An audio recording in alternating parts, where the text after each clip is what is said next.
안녕하세요 여러분 제 이름은 루나 25 여자입니다. 전 남자친구와 진지한 관계를 막 끝냈고 몇 주 전 형수와 시어머니를 걷어차고 결혼할 뻔했습니다. 내 집에서 나가라. 그들은 모두 내가 이라고 생각하고 그들을 노숙자로 만든 것에 대해 계속 나를 비난합니다. 그래서 이제 내가 다니엘을 만난 전체 문제에 대한 여러분의 생각을 알기 위해 이야기를 여러분과 공유할 때가 된 것 같습니다.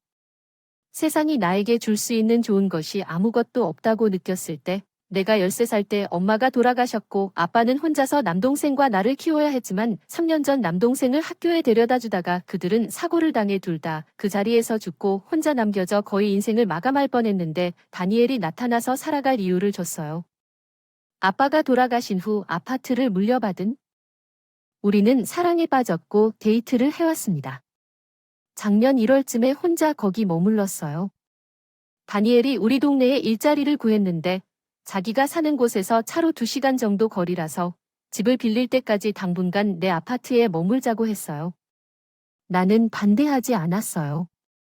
그는 내 남자친구였기 때문에 그가 이사한 지 겨우 2주 만에 나는 미국 최고의 대학 중 하나에 입학하여 과학 석사 과정을 밟을 수 있게 되었습니다. 나는 매우 아파트를 그에게 맡기고 미국으로 떠났습니다. 우리가 서로 멀리 떨어져 있었지만 모든 혼란이 시작된 지점은 우리 관계에 영향을 미치지 않았습니다. 우리의 장거리 사랑은 모두 로지였고 6개월 전 다니엘이 나에게 제안한 것은 내가 수락했고 우리는 내가 결혼한 후에 결혼 계획을 시작하기로 했습니다. 2개월 안에 끝나야 할 주인님과의 일이 끝났지만 3개월 전 다니엘을 깜짝 방문했을 때 내 아파트에서 충격적인 발견을 한 후 모든 꿈은 단명했습니다. 나는 다니엘을 만나기 위해 아침 일찍 아파트에 도착했습니다. 일하러 나가서 내 인생 최대의 충격을 받아서 다니엘을 만나고 싶어 초인종을 눌렀는데 나보다 한 살쯤 많은 아주머니가 대답했어. 그런데 놀랍게도 그녀는 침착하게 자신이 살고 있는 곳이 자기 오빠 아파트라고 말했고 나는 어이가 없어서 오빠를 만나자고 했고 나를 아파트 안으로 초대했고 나를 바닥에 쓰러질 뻔했다. 냄새나는 옷이 사방에 있었고 아주머니의 아이들이라고 생각되는 두 아이가 계속해서 방 주위를 뛰어다녔습니다. 예전에는 흰색이었던 방의 벽이 이제는 흙으로 인해 갈색이 되었습니다. 의자가 너무 지저분해서 환영받지 못해서 서 있어야 했습니다. 그들은 영원을 기다렸다. 다니엘이 마침내 나를 만나러 내려왔고 나를 보고 그의 엄마가 따라왔다. 다니엘은 나를 껴안으려고 달려갔지만 나는 즉시 그를 말렸는데 웃기게도 그는 여전히 나에게 무슨 일이냐고 물을 용기가 있었기. 나는 그에게 손짓을 했다. 손을 내밀어 방을 살펴보고 무엇이 잘못되었는지 말하고 그의 가족이 내 허락 없이 내 아파트에서 무엇을 하고 있었는지 설명했습니다. 그는 우리가 곧 결혼할 것이기 때문에 그들을 데리고 와서 내가 친목을 도모하고 익숙해질 수 있도록 했습니다. 왜 미리 말 안 했는지 물었더니 그럴 필요 없다고 하더군요. 화내기 직전에 이사 나가라고 했더니 엄마가 너무 거만해서 이사 나가라고 하더군요. 그녀의 아들과 결혼할 것이기 때문에 그녀에게 약간의 존경심을 보여야 한다고 말했습니다. 나는 그녀에게 존경심은 그들이 나에게 아무것도 보여주지 않는 2가지 방법이어야 한다고 말했습니다. 그래서 그들은 내가 그렇게 할 것이라고 기대해서는 안 됩니다. 설상가상으로 다니엘은 그들에게 이사하지 말라고 명령했습니다. 그가 집에 있는 남자라고 주장했고 그의 말이 최종적이었기 때문에 나는 그의 가족을 쫓아낼 권리가 없었습니다. 그들은 단지 무관심하게 나를 쳐다보며 앉아 있었습니다. 나는 화가 나서 가서 그들의 물건을 직접 옮기려고 떠났습니다. 단단히 내 길을 가로막을 수밖에 없었습니다. 그 순간 나는 그와 같은 사람을 사랑한 것을 후회했습니다. 그는 아파트가 나에게 얼마나 소중한지 분명히 알고 있었지만 여전히 내 감정을 무시하고 나에게 알리지 않고 그의 가족을 들여보냈습니다. 나는 그에게 가족이 나가는 것을 원하지 않으니 가도 된다고 말했습니다. 헤어지자고 요청했는데 그는 내가 그를 너무 사랑해서 놓아줄 수 없다고 말했고 그는 떠나기를 거부했습니다. 나는 그에게 이사할 날이 있다고 말하고 그렇지 않으면 그가 생각한 경찰을 연루시키지 않을 것이라고 말한 후 떠났습니다. 농담이었습니다. 다음 날 경찰과 함께 도착했을 때 그들은 이사를 시도하지 않았고 경찰이 그들을 끌고 나가서 물건을 버렸기 때문에 나는 이사회사에 전화했고 그들이 마침내 떠났을 때 조금 안도했습니다. 청소하기 위한 청소 서비스와 파일럿 비용도 지불했습니다. 여기가 이 게시물로 이어지는 주요 문제입니다. 다니엘이 일주일 전에 나에게 전화해서 돈을 요청했고 자신이 주장하는 새 집의 보증금을 마련하고 싶다고 말했습니다. 그를 돕는 것은 내 책임이었습니다. 왜냐하면 내가 그들을 노숙자로 만들었기 때문에 나는 노골적으로 그에게 물러서라고 말했습니다. 왜냐하면 나는 원인이 아니었고 그가 나에게 돈을 갚은 후에는 이 생에서 그를 다시 돕는데 푼도 쓸 방법이 없었기 때문입니다. 과거에 제 도움이 있었기 때문에 전체 문제에 대한 여러분의 솔직한 판단을 구하기 위해 이 게시물을 쓰고 있습니다. 저는 정말 멍청합니다. 변경 사항 업데이트에 대해 계속 업데이트하겠습니다. 제 게시물에 솔직한 의견을 남겨주셔서 감사합니다. 지난 며칠 동안 약속했던 업데이트는 다니엘이 새 집에 대한 보증금을 요구하면서 계속 나를 괴롭히기 때문에 매우 짜증났습니다.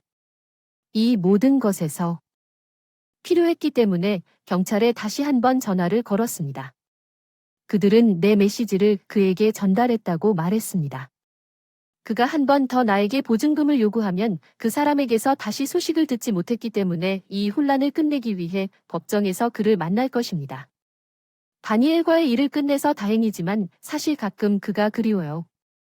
나는 내 인생에서 다른 어떤 것보다 내 행복을 우선시하기로 결정한 시점에 도달했습니다. 도움을 주셔서 당신은 멍청한 작전이 아닙니다. 당신이 전 애인과 일을 끝내고 거절해서 정말 기뻐요 물러서려면 그는 계속해서 당신을 이용했을 것입니다. 당신과 상의하지 않고 결정을 내리고 당신보다 우월한 행동을 했을 것입니다. 왜냐하면 그에 따르면 그는 모든 일이 끝난 후에도 여전히 그의 실수를 보지 못했고 왜 그럴까요? 그는 모든 것을 당신에게 비난할 수 있기 때문에 많은 위험 신호가 그에게 다시 돌아갈 생각은 하지 것입니다. 곧 당신에게 더 적합한 사람을 찾을 것이라고 확신합니다. 조심하세요. 아프 이야기. 이 내 한 룸메이트는 외국인 혐오증이 있을 수 있습니다. 제가 자란 곳에서 자랐습니다. 다문화 대가족을 둔 미국의 이민자 중심 가족 집에서는 3가지 언어를 사용했습니다. 조부모님 집에서 2가지 언어를 더 사용하며 자랐습니다. 제가 이사할 때까지 룸메이트가 외국인 혐오증 문제가 있다는 것을 몰랐습니다. 음식과 민족 시장에서 쇼핑하는 경향은 심지어 우리 지역 차이나타운에서 음식을 사는 것을 좋아하는 것이 안전하지 않을 수도 있다고 말하기까지 했습니다. 이 특정한 민족적 고정관념은 나를 격렬하게 화나게 만들었습니다. 내 다른 룸메이트는 꽤 수동적이지만 다른 사람들에게도 매우 개방적입니다. 문화와 음식 우리는 일주일에 한 번 집에서 저녁을 먹거나 모임을 갖는 것을 원칙으로 하고 있습니다. 나는 아무도 반대하지 않고 요리사로 자원봉사를 시작했지만 프랑스와 이탈리아, 대한 이전 성향 대신 주로 중국식 시찬을 만들고 있습니다. 훈한 광동어와 인도 요리고와 음식 2번째 룸메이트가 기뻐하며 배워달라고 요청했습니다. 저는 이러한 음식과 함께 자랐고 가족 요리법을 자주 사용하지만 2번째 룸메이트가 계속 맵다고 불평합니다. 오늘 밤 그에게 요리에 있는 유일한 매운 향신료라고 설명했습니다. 나는 진저였나? 이 사람이 그에게 음식을 가하는 AEL인가? 내 말은 무섭다 카레라는 뜻인데 나는 그가 내가 평생 동안 애올레 작전이 아닌 일에 대해 두려움을 표명한 후에야 이 일을 시작했다. 싫어하거나 원하지 않는 음식을 그의 목구멍에 넣도록 강요하는 것은 그들을 위해 요리를 함으로써 호의를 베푸는 것입니다. 모두가 좋아하는 것을 만들 수 있다면 좋을 것입니다. 그러나 의도적으로 그가 먹지 않을 것을 알면서 만드는 것이 아니라면 말입니다. 항상 당신은 바보가 아닙니다. 사람이 음식을 원하지 않는 이유는 편협하고 끔찍하지만 지금 일부 의견에 대해서는 그것이 당신의 질문과 관련이 없다고 생각합니다. 나는 이것이 외국인 혐오증이라고 생각하지 않습니다. 그는 다른 문제가 있습니다. 나치조차도 매운 민족 음식에 반대하고 중국 음식은 안전하지 않을 수 있기 때문에 중국 음식을 거부하는 모든 서양 가정에서 표준입니다. OCD 관련 문제와 더 비슷하게 들립니다. 1.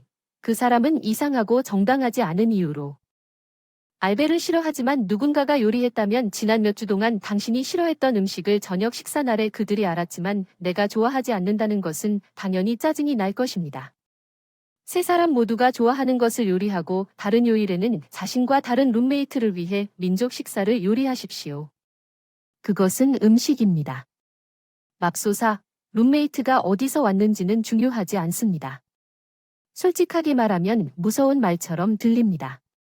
그리고 집에 3명이 있고 명은 다문화 음식을 아주 좋아하는데 한 명만 계속하지 않기 때문에 그것은 민주주의입니다.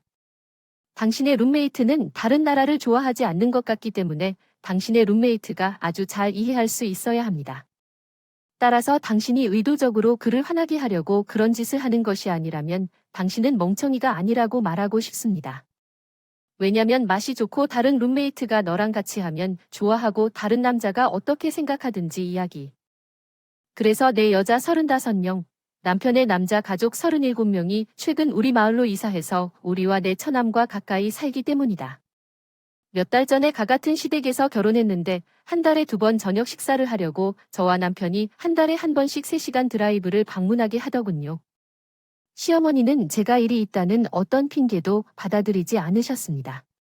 돌볼 아이가 있어요. 그녀는 지난주에 우리가 집을 방문하는 동안 가족이 그녀의 집에 모이기를 항상 원합니다. 남편은 도움이 되지 않은 선물을 위해 X돈을 쓰도록 했고 이사를 돕기 위해 상자를 들고 다니도록 했습니다.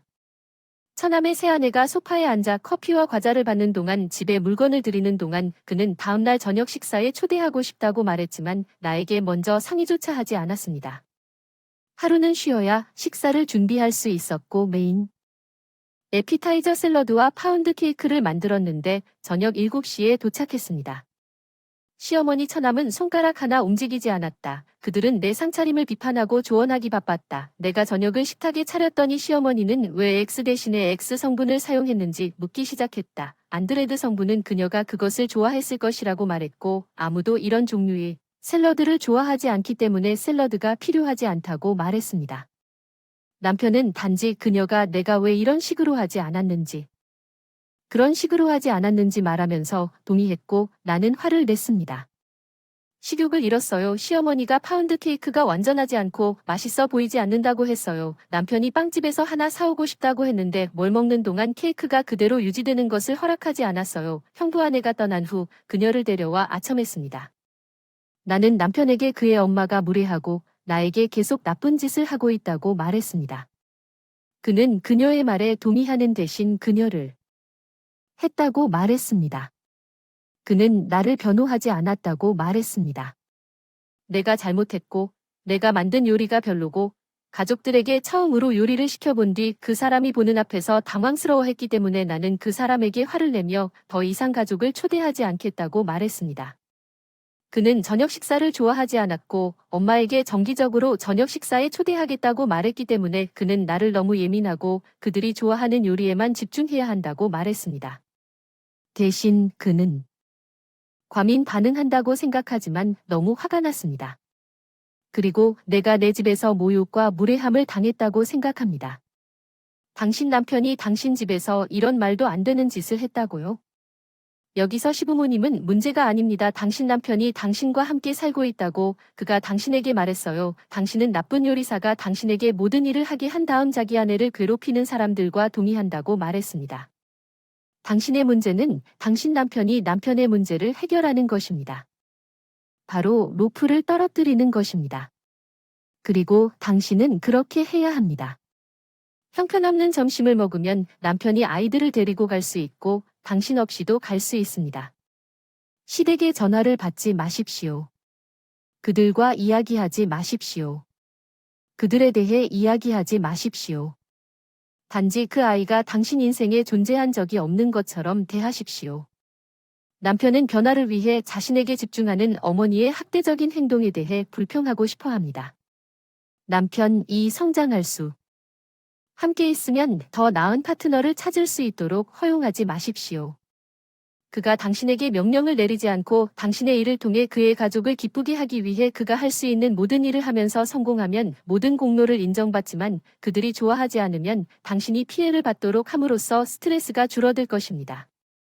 당신은 당신의 자녀가 성장하기를 원하십니까? 이것이 바로 페리비 이혼을 말하는 것이 아니라 당신이 예수님께로 와야 있습니다.